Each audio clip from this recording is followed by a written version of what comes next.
All right. Hello and welcome, everyone. I am live. My name is Francisco Cantu, and today I'm coming to you on both Facebook and YouTube. I hadn't been live in about 2 or 3 weeks because I was in Mexico. I went to visit some family, and then for my sister's birthday, so we were in Monterrey first, then went to Mexico City, and then we spent my sister's birthday in San Miguel. But today I'm back, as I always or almost always am on Mondays on YouTube and Facebook to do another live stream session. So if this is your first time here, let me know in the comments if this is your first time joining one of our Best College 8 live streams. If it's not your first time here, you then know the drill. You know that every Monday I go on here, I prepare a little presentation that is relevant to whatever is going on in the world of college admissions. And this presentation is usually resonates most with parents of high school students. And in these presentations, let's say it's October and the FAFSA just came out. Well, if that's the case, then I'm going to cover, everything you need to know about the FAFSA. Let's say the summer is rolling around as it is today.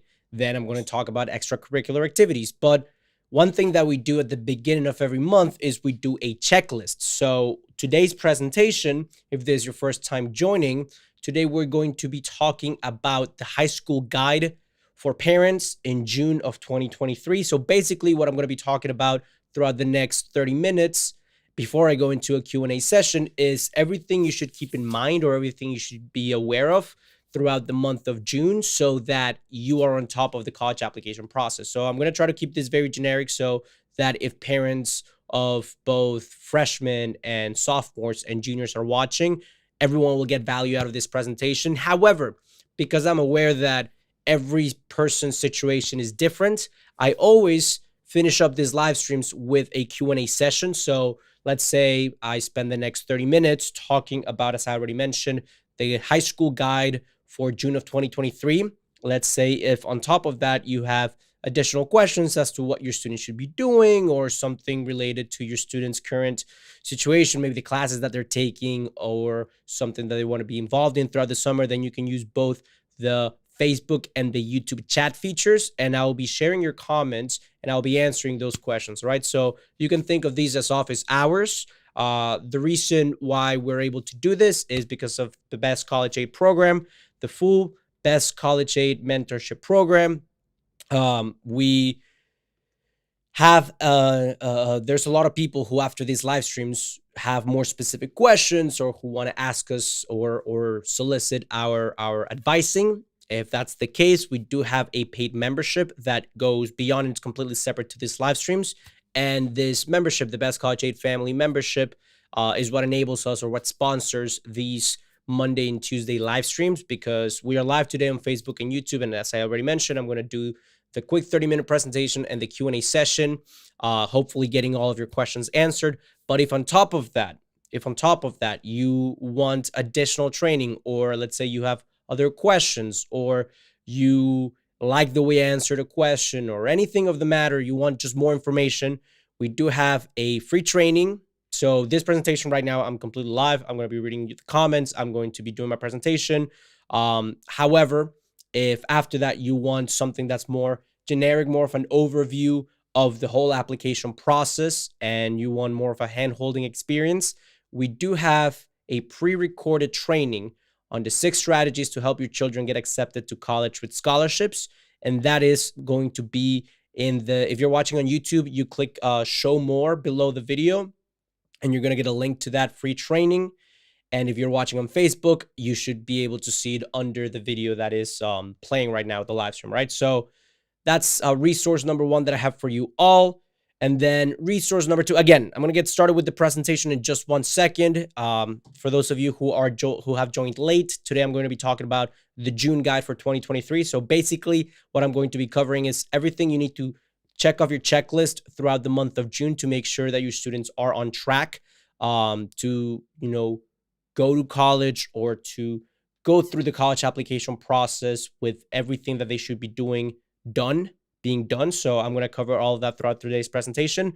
But again, if you want more resource, the last thing I want to share with you all is that we are having a special 60% off sale for our full paid course. That one says Mother's Day sale, but in reality, it is our end of school year sale. So You just ignore the Mother's Day is our end of school sale that we're having, but it's the same deal.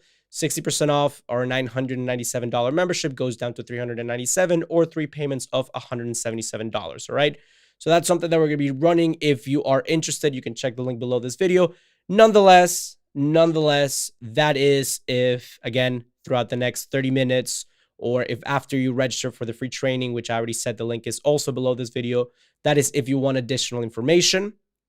For the sake of today's presentation and the reason why you are here, that is something that I'm going to cover no matter what, whether you register for the webinar or not, whether you want to take advantage of our 60% off sale or not, no matter whether or not you're going to be getting involved in further best college aid material, I am still going to give this presentation for you all. So do let me know before I get started, because I'm going to get started in just 1 second. In the chat, let me know where you are watching from and whether you are a parent or a student. And if you're a parent, tell me what grade your student is in. Why am I asking you this? So that whenever I go through the presentation, I have an idea of who my audience is. And let's say I'm going to be giving an example of volunteering activities or summer classes that a student can be taking. If I know that my audience is mostly parents of students who are juniors, or parents of students who want to go into vet school, or who want to be doctors, then all of the examples that I'm going to give throughout the next 45 minutes are going to be more pertinent to you. So the more information I get, not only does it help, obviously, the algorithm, and it recommends the video and more parents, get to see this presentation, and it helps all around, but it will also help you because all of the information that I'm going to be giving you will be with your specific example in mind. All right. So it's a win-win for everyone. If we keep these live streams dynamic, it makes it more entertaining for me, and it will get you more specific advice from my part. And also on the chat, keep an eye out for the Best College Aid account, because David and Laura, who are my brother and sister and also counselors in Best College Aid, they will be answering questions from the Best College Aid account if I don't get to them. All right. So I'm already starting to see some comments. So Dawn Marcel is saying, parent of a junior and first time watching us. Well, welcome. Hopefully this checklist will be of value to you. And again, if you are the parent of a junior, the more, examples you give me about your student regarding what they want to study or their specific interests, or when we get to the Q&A session at the end, if you have specific questions regarding, their current situation, I'll be more than happy to give you more insights that are specific to their situation. Right. So thank you for sharing that, Dawn, and do keep making use of that chat. All right. So with that being said, I'm going to go ahead and get started with today's presentation. All right, so our high school guide for the month of June.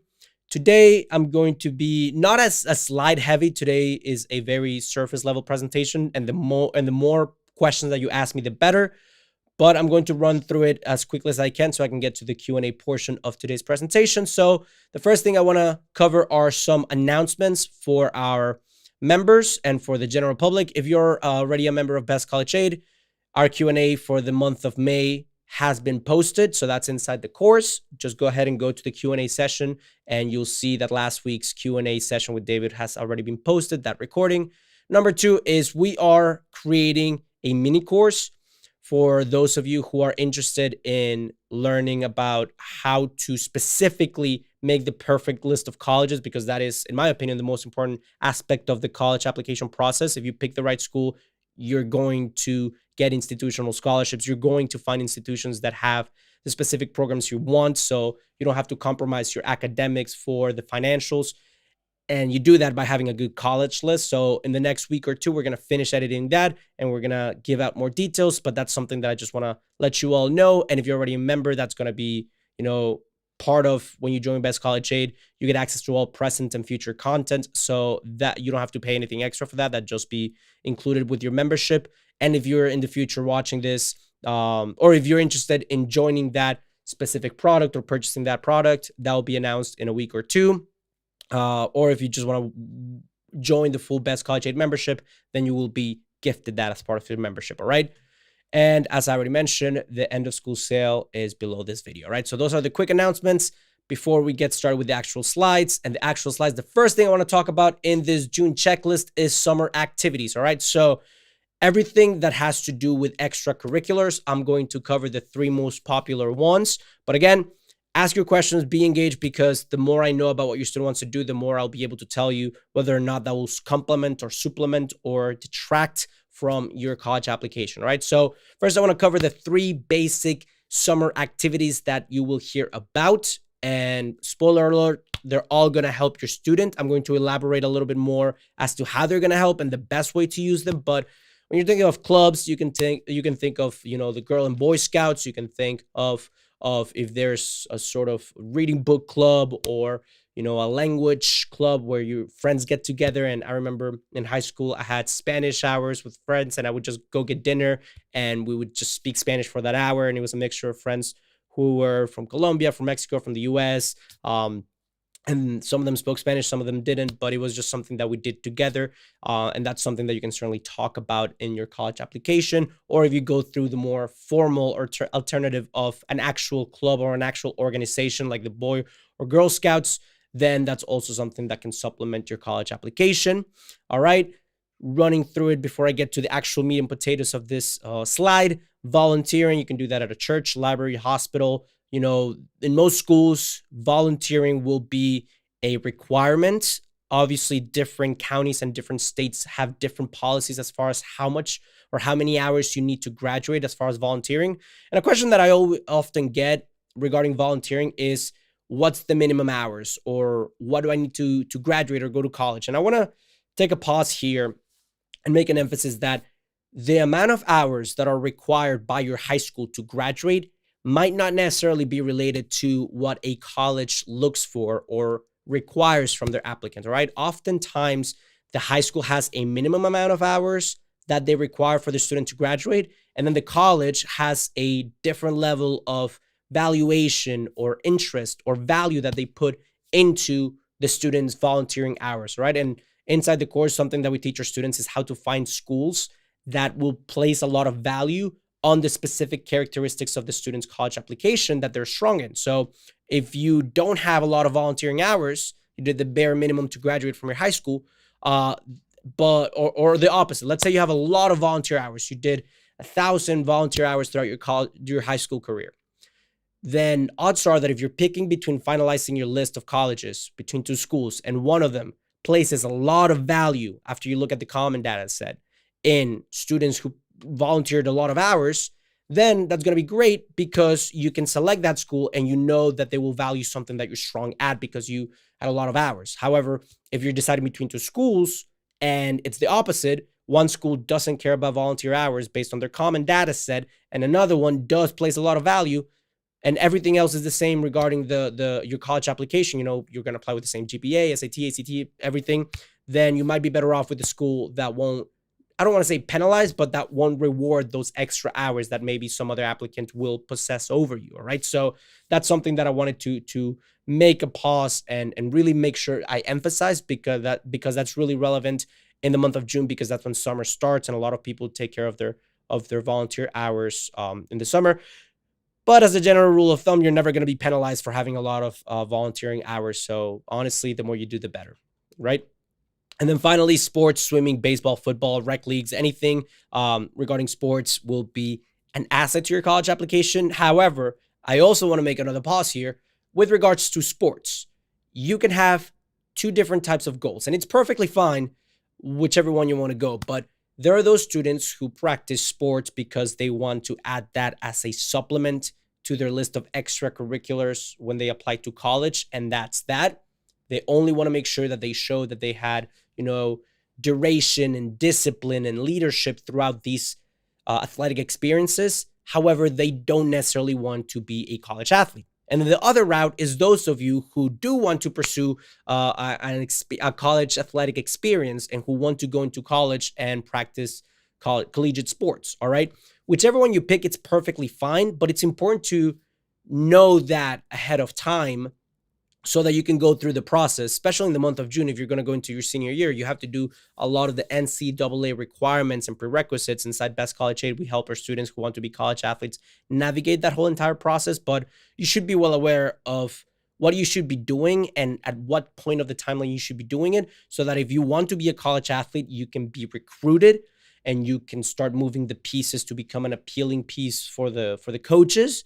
Whether it's sending a highlight reel, whether it's sending your statistics, whether it's improving your times, whether it's register for the NCAA, whether it is completing any sort of documentation you need to complete, being aware that you want to go down that route early on will be extra beneficial.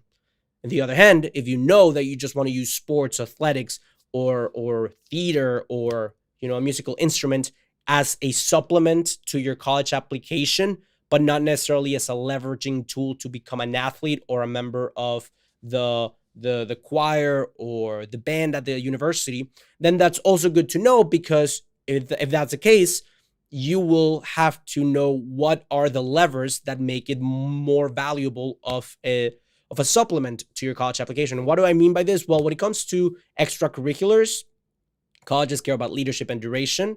Those are the two main concepts. And how that means how long you did it and whether or not you were a leader within that club or sport organization.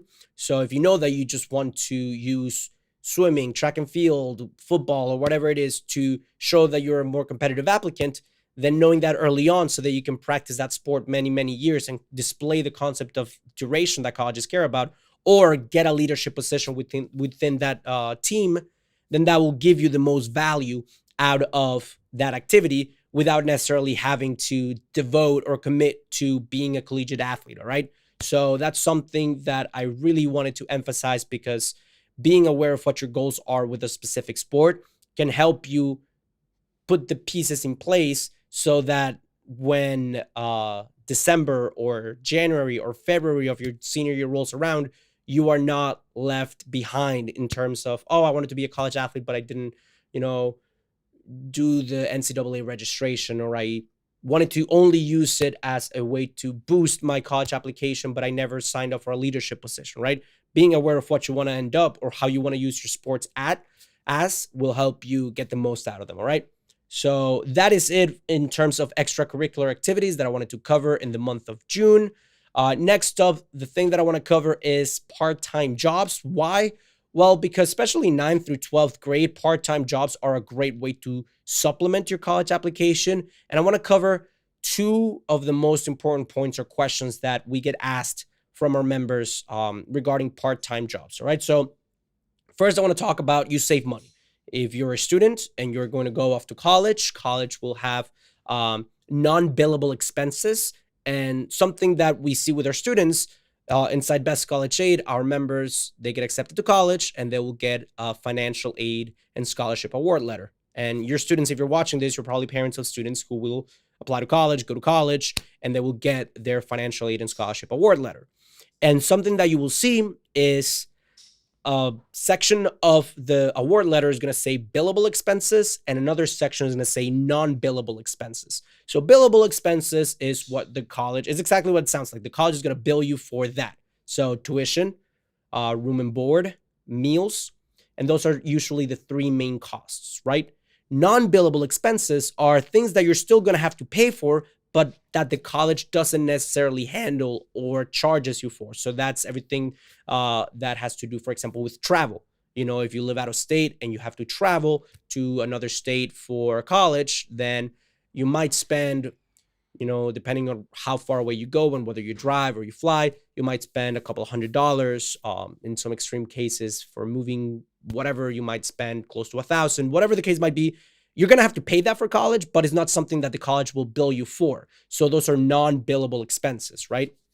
And oftentimes these sums will be different. So the billable expenses will be, let's say, $38,000 for an out-of-state school, and the non-billable expenses, they will estimate it to be $10,000. So if a student has a part-time job throughout high school, 9th through 12th grade, and they save up $5,000, let's say, for college, then they can use that money, yes, to pay for part of their tuition, but ideally all of the scholarships that, you will receive by watching these live streams, if you're a Best College Aid member, by following our methodology, that will take care of the billable expenses. And then those extra $5,000 that you have from your part-time job can be used for the non-billable expenses. So for your travel, for your books, for your meal, for your out-of-campus meals that are not included in your meal plan.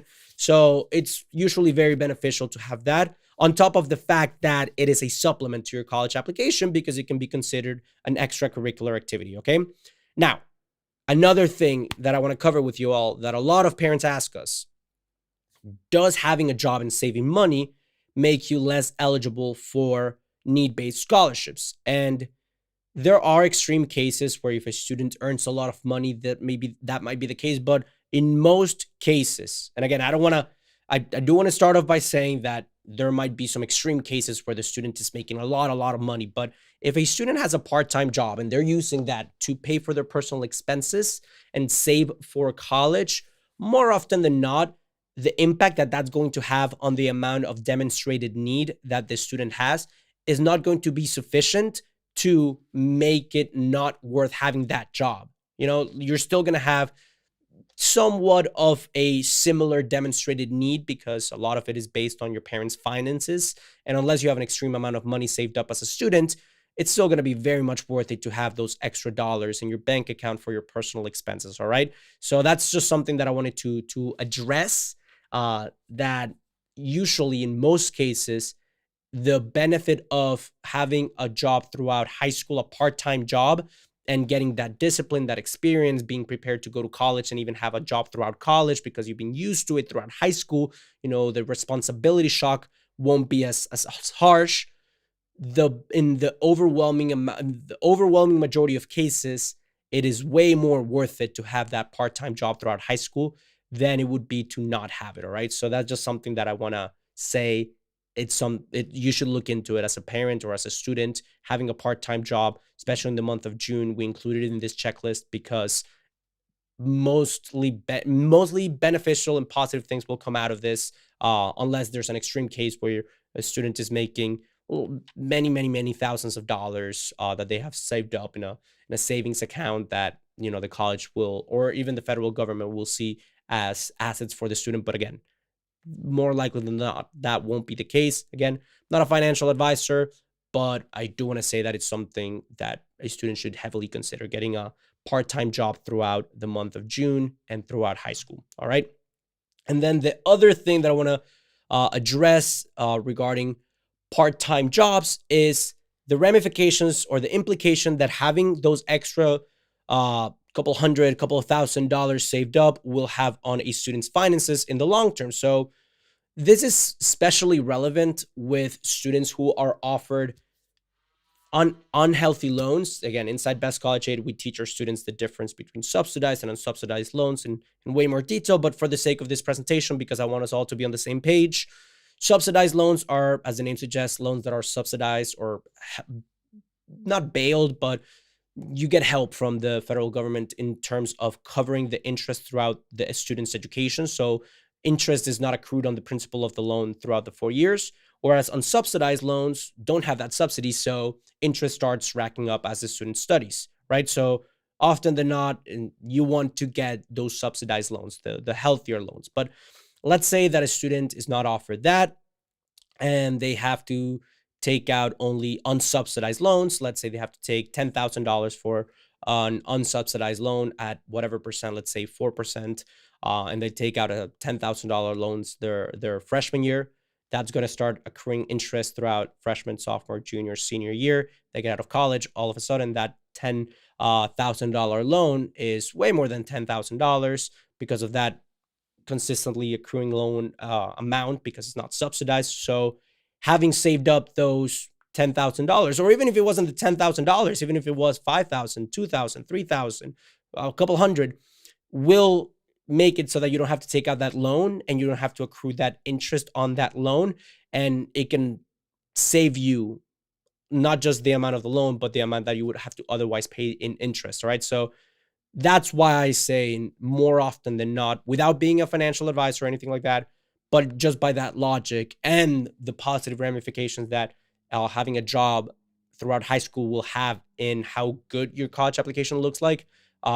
That's why I urge a lot of our students to go for it and earn that responsibility and potentially make good financial decisions, because you have those extra couple of dollars that could save you from taking a loan. All right. So that's everything I wanted to cover as far as part-time jobs. Next up, I want to talk about exploring career interests, and this is specifically relevant for students who are in high school, 9 to 12th grade. I'm going to talk about what parents of middle school students can do in the next tip. But for the tip number 3, or the item number 3 in our June checklist, I think June is a perfect time to explore career interests because they have the free time to really geek out on whatever it is that they select. So let's say that a student wants to be a programmer, or that they want to learn a new language, they want to learn how to code, they want to go and have their first business venture, even if it's by setting up a lemonade stand outside of their house. And that's just the most typical example. I remember when I was a kid, I used to sell fruit. I was a swimmer, so I would 2 hours before practice, I would go to the pool, and the little kids who were the age group below us would swim before. So I remember my mom would help me to buy and cut up cups of fruit, and I would bring that to the pool and sell it to the parents. And that was my first entrepreneurial experience. And I would do that in the summers because I didn't have school to go ahead and attend, so I could pursue that little entrepreneur experience. I think I was 8 or 9 years old when I did that. Obviously, my example right now is a little bit more for high school students who, let's say, they want to be a veterinarian, or they want to be a nurse, or they want to be an architect. Well, the summer, because you don't have school, is a perfect opportunity if you want to be a vet to go do your volunteer hours at an animal shelter, because you don't have to go to school. So instead, you spend your mornings at that animal shelter. Or if you want to be a nurse, you can volunteer at the nurse floor. And literally, my sister did that, and her responsibilities was just to, whenever someone would walk in the door, tell them, okay, just fill out this paperwork. And that's that. That's all she did. But it was her because she thought she wanted to be a nurse. So that was her introduction to that world. She saw how hectic it was. She realized she wasn't built for it. And that allowed her to pivot and take high school classes that were aligned with other areas of study that she was more interested in, after realizing through that experience that she wasn't interested in being a nurse, right?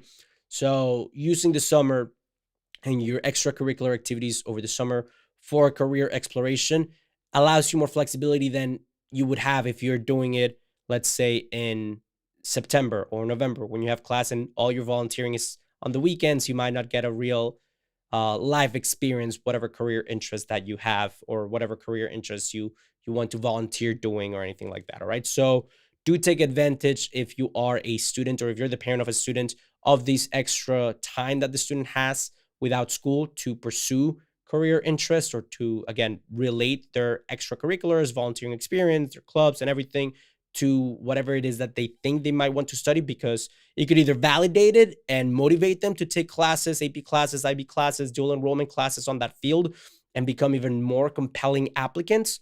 Or it could make them realize that they want to pivot and that they want to pursue something else because they were not satisfied with that experience. And the earlier you find that out, I think it's equally as valuable to know what you don't want to do than it is to know what you want to do, because you don't waste time and you pivot and you find something else, right? So that's something that I wanted to start us off with in terms of pursuing career interests.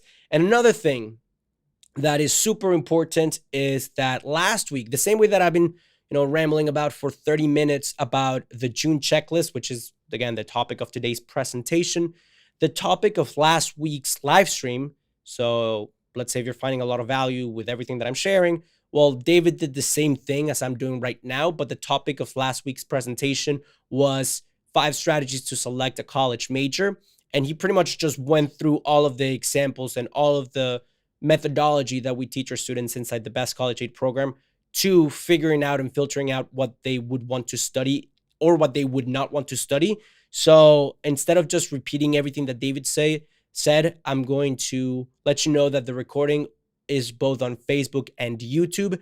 And if you want to, if this is kind of like a branch of the topic that we're covering in today's checklist that you want to further explore, do check out our YouTube page, or it should be in the link below this video. Also, on top of the free presentation, on top of the 60% off discount to join Best College Aid, there should be a third link that has the presentation that David had last week. Let me just go ahead and double check. I'm going to go on our YouTube channel. Give me 1 second while I check that out, because it should be in the link below this video. Okay, so if you go, it is not in the link below this video, but let me just go ahead and show you what you should be looking at. All right. screen share. Let's see. Okay, screen share. There we go. So let's say you're watching us on YouTube. If you are watching us on YouTube, this is what you're looking at. So this is kind of meta because it's me looking at me. But if you go, so usually it would be on the description below this video. It should be here. Right now, we only have the free webinar.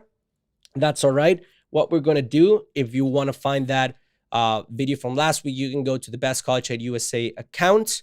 And if you go to lives, this is today's live stream that we're currently doing. That's me with my outfit and the topic that we are covering today.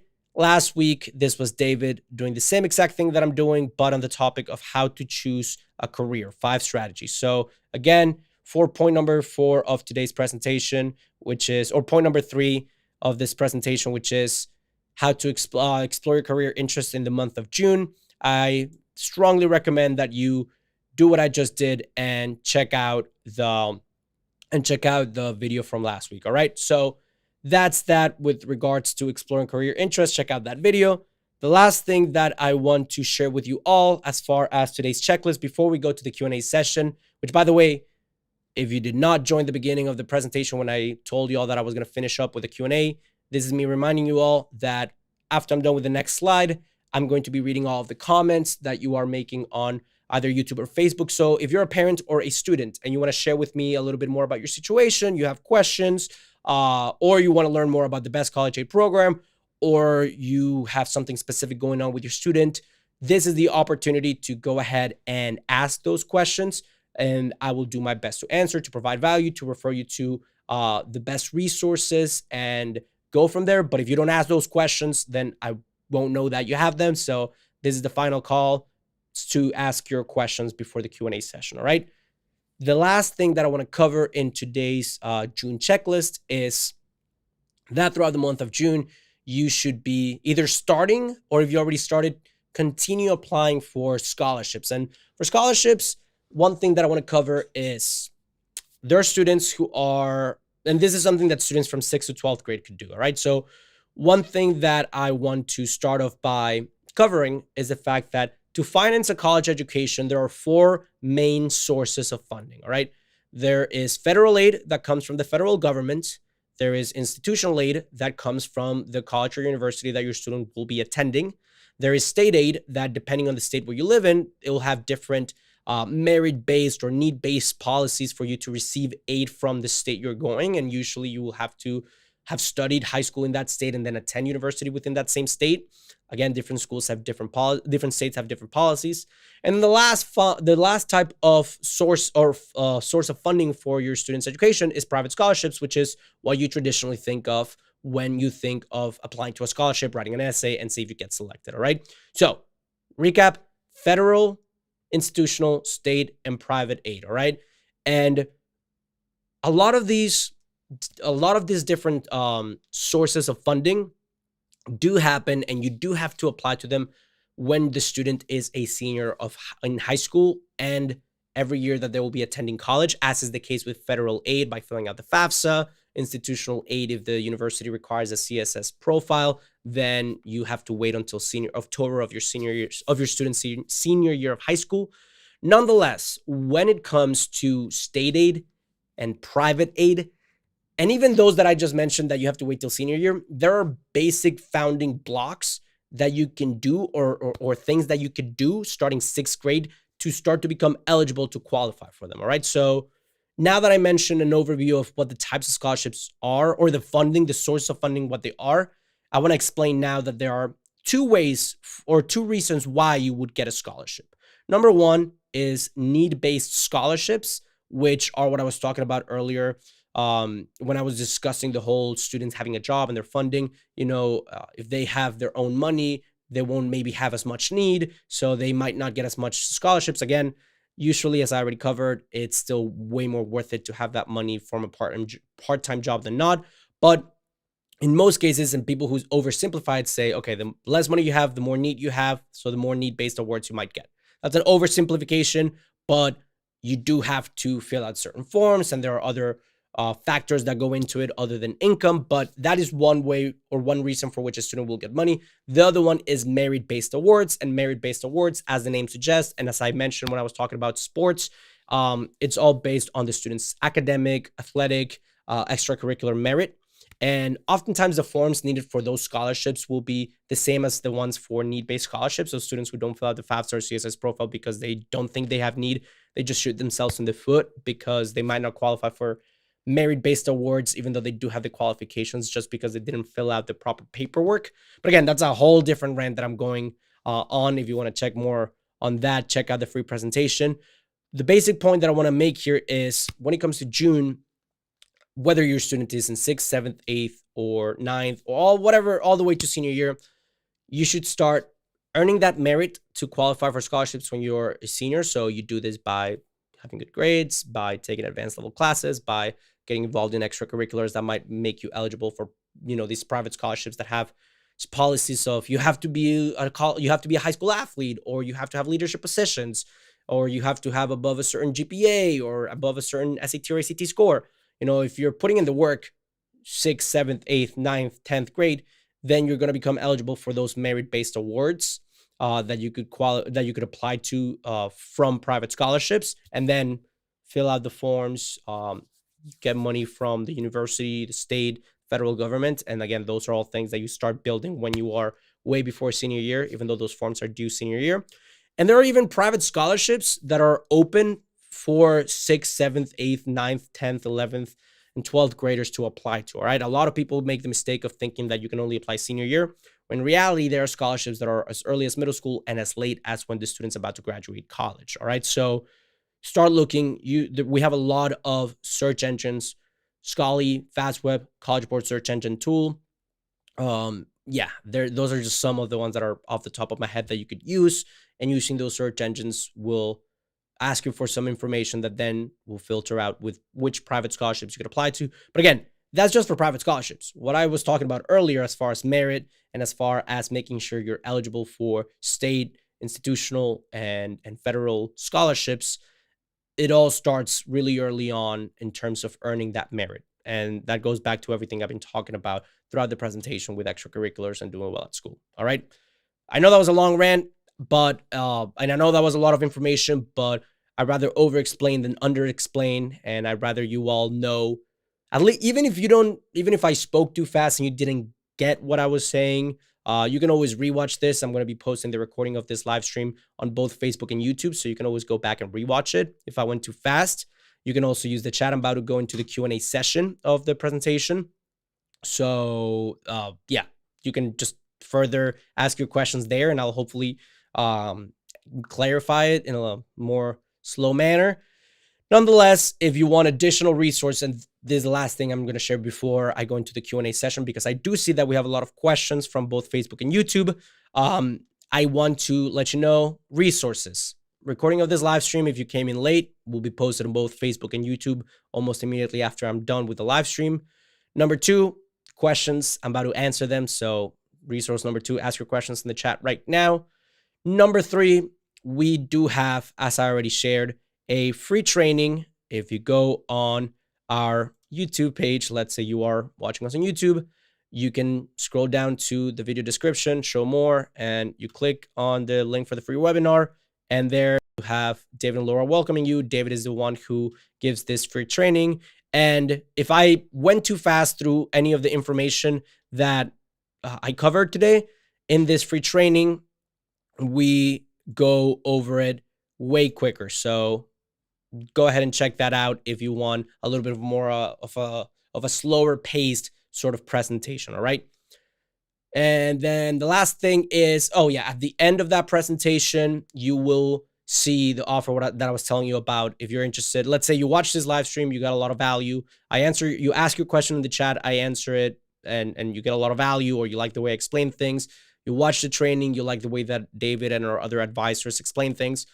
Again, you can join next week. I'm going to be live, not going to stop doing this free live streams if you join or not. But for those of you who are interested in getting more of a personalized assistance or getting more help from me and the rest of the counselors, we do have a product that we developed because precisely we are getting so many questions and so many students who wanted more help. So if that's you, and you feel like you need or you want more of our help, we do have a free training. I mean, after the free training, we do have a paid product, a membership that includes me and the rest of the counseling support, an online course, resources to study for the SAT, ACT, AP exams, pretty much every single step of the college application process, whether it's financing, whether it's applying to college, whether it's negotiating your financial aid award packages, life in college, all that stuff, and all present and future content are included in that family membership. So that's something that, again, is there for you as an additional resource for those of you who are interested. All right. I just wanted to share that with those of you who want to know about more resources before I get started with the Q&A session. All right. So keep on answering your question. I'm going to get started. And if I'm looking down, it's because I have two monitors and that's where I have the chat. But let's see, I'm scrolling back up and I see, Dawn commented, parent of a junior, first time. Hello, Dawn. Laura commented, thanks for joining. Please let us know where you're joining from the Best College Aid account. David commented, let us know where you're joining from. Dawn said they were watching us from, or they're watching us from near Rochester, New York. Patricia said from California. So we got both coasts. Nice, nice. And then Patricia said that they have a couple of questions. All right. I'm excited to read them. Hopefully I can help you out. Dawn commented, what are parents of college students expected or required to pay if their child does not get enough aid or scholarships to pay for everything? All right. So great question. When a student gets accepted to college, they will get a financial aid award package that will break down the cost of that university. And oftentimes, depending on whether their school is public, private, in-state, out-of-state, how generous they are with students with a similar financial makeup as the one in your household. All these different factors will contribute to determining the difference between the cost of going to college, both billable and non-billable expenses, and what you're being offered in the form of federal, institutional, state, and private aid. All right. So the goal here and the best college aid methodology, what we teach our students is, okay, out of the 3,600 universities that are in the United States, let's find the ones that offer what your student wants to study. Let's find the ones that take students that have a similar financial makeup as your households, and that the university satisfies above 80, 85, 90, 95, 100% of the demonstrated financial need. And let's apply to those. And then we use other filters such as geographic location, such as whether they have a big sports culture or they're private or public and whatnot. And oftentimes through this filter, we come up with a preliminary list of 30 to 50 schools, then a final list of colleges between 8 and 12, right? And that will make sure that the schools that we're applying to are all generous at the institutional level, which if you go back, those are the schools that will give money from their endowments to help the students pay for it. And then we supplement that with the best college aid methodology with federal aid by filling out all the federal forms correctly, by state aid if the particular state that you're in has some sort of program. Like in Florida, we have Bright Futures. New York has the tuition assistance program. California has the Cal Grant. So depending on your state, we teach you how to make sure that you receive those state scholarships. Then we supplement it with private scholarships as the one that I see a question ahead about private scholarships. So I'm going to give more details on that in that question, but we find private scholarships, or we help you look for private scholarships so that throughout the combination of federal, state, private, and institutional scholarships, you have enough to pay for the final cost of college. And what the parent is expected to pay, well, that depends. I mean, the best college aid students, we try to equip them with enough so that they don't have to pay anything, or what they have to pay is minimal. It depends. I don't want to give you a dollar amount, because if your student applies to a private school out of state that doesn't give a lot of aid and scholarships and the remaining balance is $20,000, that's going to be a different answer than someone who strategically applies to an in-state school. Might be public, might be private, but that is very generous and that they got a lot of supplemental scholarships for, and their billable amount after the fact, or after scholarships, is only $4,000 or $3,000 a year or $2,000. So the answer is it depends on how much you plan, and it depends on whether or not your family navigated the process um, soundly enough to not apply to a school that won't give you any help, if that makes sense. All right. So hopefully that answered your question. Then you asked, what is a good resource to find private scholarships? So we always teach our students in that Best College Aid, the three that you want to focus on first is making sure that you are being strategic about federal, institutional, and state aid, because those are the ones that give you the most bang for buck as far as, applying, and as far as what you're eligible to receive based on the forms that you fill out and any additional information that you have to give. However, at the end, we do supplement it with private scholarships. And as far as specific ones, yeah, we have a bunch of different ones that we recommend our students use. Again, Niche is one, Scholly, FastWeb. The College Board has a good search engine tool. We also recommend, and we've done live streams on specifically how to find private scholarships. And those live streams, I'm going to spoil the information that we gave, but you can go ahead and check them out there on our YouTube page. Basically, we, on top of all those search engines that I already gave you, we also advise you to check with your school's with your school's college counselor, because, even if they're super swamped, and they don't have the time to meet with you, they might have a list of local scholarships or school specific scholarships that won't be posted in those sites, or that they have already filtered to be worth the student's while. So that's another thing on top of the search engines. Ask your college counselor at your public school if they have a list of scholarships that are specific for your county, your school, your region. All right.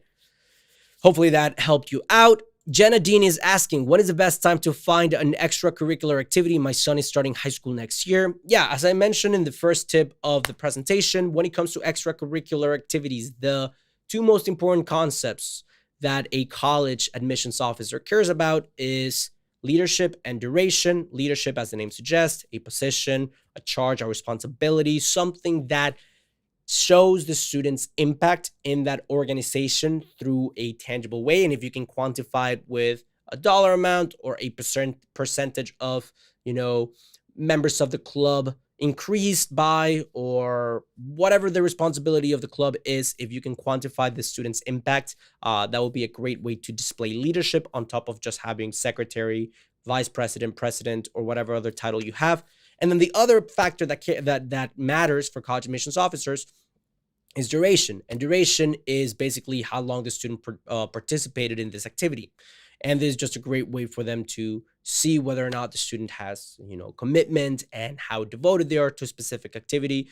And, they value students who start something early on in their middle school, high school careers, and who stick with it throughout all 4 years of high school. All right. So that is all of that is to answer Jenna Dean, that the sooner they started with an activity and the more involved and the more leadership they display, the more or the most value they will convey, or they will get out of that activity in terms of increasing the competitiveness of their college application. Great question.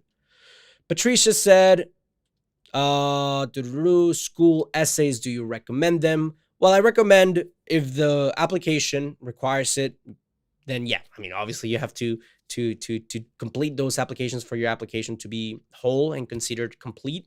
And even if they have optional supplemental essays, as long as you're not just repeating what you already said in a different required essay, I would almost always recommend to fill out those optional additional custom essays that are part of some school's application, especially if they're going to provide additional information as to who you are to those college admissions counselors, or if they're going to explain specific situation that you had in high school that might be reflected in a student's GPA or in a student's curriculum, SAT scores, whatever the case might be. If you need to explain it through a supplemental essay, then yeah, very much recommend them. And if they're required, then yeah, fill them out.